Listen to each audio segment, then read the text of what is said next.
Welcome everyone, I'm Teacher Lisa, your ESL video instructor.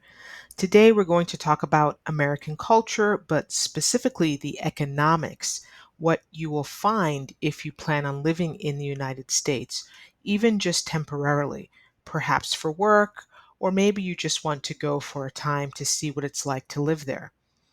Well, you might often hear people describe the US as expensive, but what does that really mean? Of course, the United States is the most expensive country in the world, therefore, you should expect higher prices. But remember, we're living in a post pandemic world. We have new vocabulary pre pandemic and post pandemic. So, post meaning after, pre meaning before. So, let's look at the post pandemic economic situation in the United States. And I've lived there most of my life. Currently, I'm in the Philippines. And I'm here for economical reasons. That's my main reason, because in the Philippines, there's a lower cost of living. But that's not the point of this video. Let's go ahead. Let's get to the chalkboard, and I'm going to break down the costs of living in the United States. Let's look at the current data, and this will help you decide if you want to move there or what to expect. I'm not trying to encourage or discourage. It's completely up to you if you plan on moving there, but you should know realistically what to expect. So let's look at some of the current averages for living in the US. This is as of April 28th, 2024. So very recent, depending on when you're watching this video. We're getting this source from a very credible source, US Census Bureau and Department of Housing and Urban Development. So they tell us that the average cost to buy a home is close to $500,000. $500,000 to buy a home. This is just the average, which means some houses will cost you more. So take that into consideration. Most people don't have $500,000. So what do? Most Americans take out what we call a loan for the home, which is officially called a mortgage, where you pay monthly.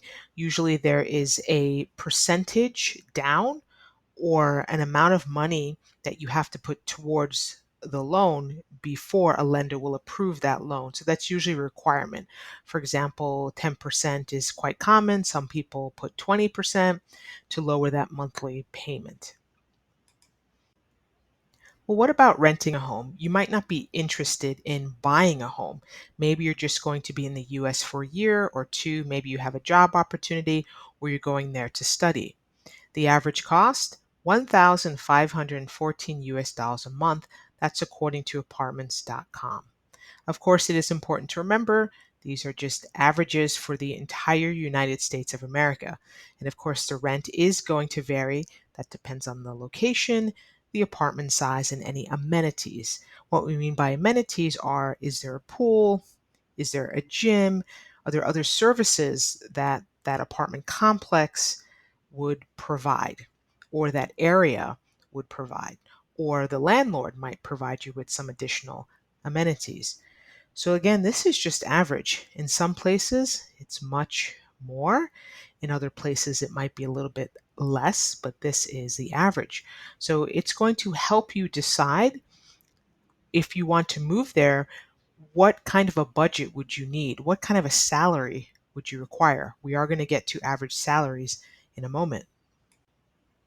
Well, I want to talk about all of the things that you should be thinking about in your budget. So I'm going to go over 10 things that US residents or citizens or anyone living there, short term or long term, have to think about paying.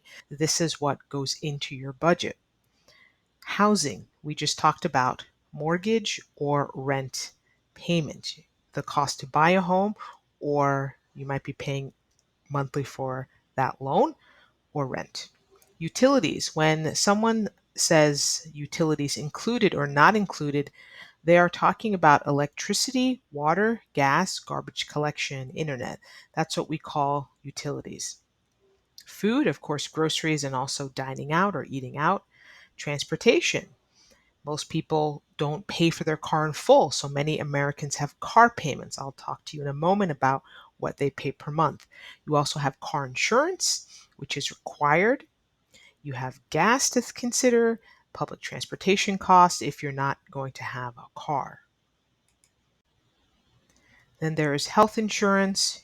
Usually there's a monthly cost, and of course that depends on the plan. Your job might offer health insurance, but many companies don't offer it, so you might have to pay for it on your own. For example, if you're a part-time worker, so many companies don't offer health plans to people who work part-time. So it really depends on the type of job, whether they offer health insurance or not. You can get health insurance to the government, but it's still costly for some families.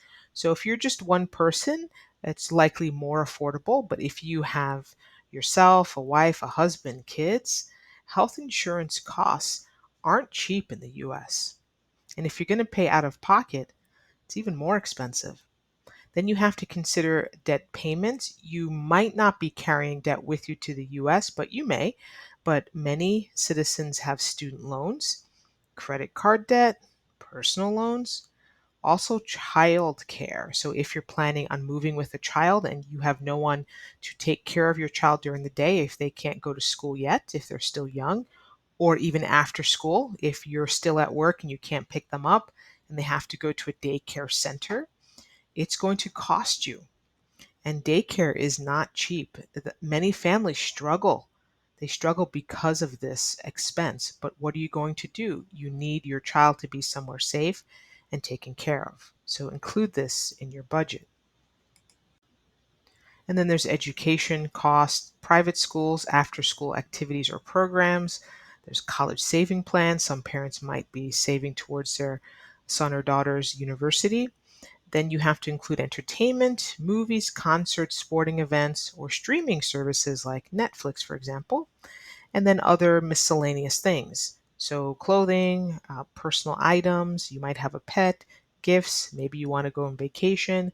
So, these are 10 things that you should budget when you plan on moving to the US. Again, whether that's temporary or long term if you're going to live there. So let's talk about the good old greenback, or money, or moolah, or green, or paper. All of those things are words for money. Average salary, this can vary depending on the job type, experience, and location, but the national average for the entire United States is 100,000 per year. That may sound pretty high. You might get excited. Wow, 100,000 per year. Again, this is average. It doesn't mean everyone makes this. This is just the average. Even if you make 100,000 per year, you might say that is a lot of money. In itself, yes. But look at all the things we just talked about. Look at all the things that you have to budget for. This is an important point you have to remember, which many people who've never been to the US, never lived there, or don't really understand what it's like to live in the US at no fault of their own. So it's not a bad thing that you don't know this. So I'm not trying to put anybody down. But many people forget this point, a very simple point. You can make US dollars. You can have a very good job and make a lot of US dollars. Maybe you're making 100,000 a year. But you have to remember, if you are living in the United States, you are also spending US dollars, earning dollars, and spending the same currency. So what comes in goes out because you're living in the richest country in the world. So 100,000, you might be surprised. Doesn't go as far as you think. Average car payment. Depending on where you live in the United States, you will need a car. I lived in Texas for a few years, and you definitely need a car in Texas. If you're in New York, maybe in the city, you can get away without having a car, but most Americans need a car. Sometimes there's just no public transportation. So where I lived in Texas, there were no buses and there were very few taxis. And if you took a taxi, it was very, very expensive. So most people have a car, and most people cannot pay cash or in full for their car. So they get a loan and they pay for it monthly. So they might have a mortgage or a house loan on top of that, a car loan. And what is the average monthly payment? It's around $550 to $700. You might be shocked by that, but that is the average monthly car payment that a family pays for. What if they have more than one car? Many families have more than one car, so double that. So you start to see how much money you need to generate each month to live in the United States. So, just a few other things you can consider. Remember, I'm not trying to discourage you or encourage you. I'm just trying to look at the data with you. And so you can get a better understanding of the culture, the economical culture in the United States. So, just a few points I have here on the chalkboard. Do your research and also ask yourself, what state do you want to live in? Do you want to move to Florida, Idaho, North Dakota, California, New York? And that really will have an impact on your budget. If you want further details on what to expect in each state, you can do an internet search for the Chamber of Commerce plus the state you're interested in. So you might Google, for example, Chamber of Commerce, Florida. Most states, not all, but most states have a Chamber of Commerce. Each state or region or county or area. And what is the main function of the Chamber of Commerce? It really has to do with the business interests of that local area. But when you go on the Chamber of Commerce website, whichever one you're interested in or whichever one you find, there's usually a relocation guide for free. So it has information on relocating, like apartments, businesses. You get a lists of phone numbers. You can get names, emails, different contexts in different businesses. But it really gives you a good overview of that particular area. For example, when I moved from New York to Texas, I actually looked up the Chamber of Commerce in the city I was interested in. I was looking into Austin at one point, and Austin has a Chamber of Commerce, and I got a free location guide, and it's digital now. Some of them still have hard copies where they can mail to you, but many times it's just digital. Sometimes you can just download it right off the website, but sometimes you just have to email them or call them for that relocation guide. Very, very helpful. It gives you lists of hospitals, schools, things like that, that can really help you understand the community and make your move a very smooth transition. Hope this was helpful. If you found value in it, please leave me a comment and also a thumbs up and subscribe. It's totally free. See you in the next one.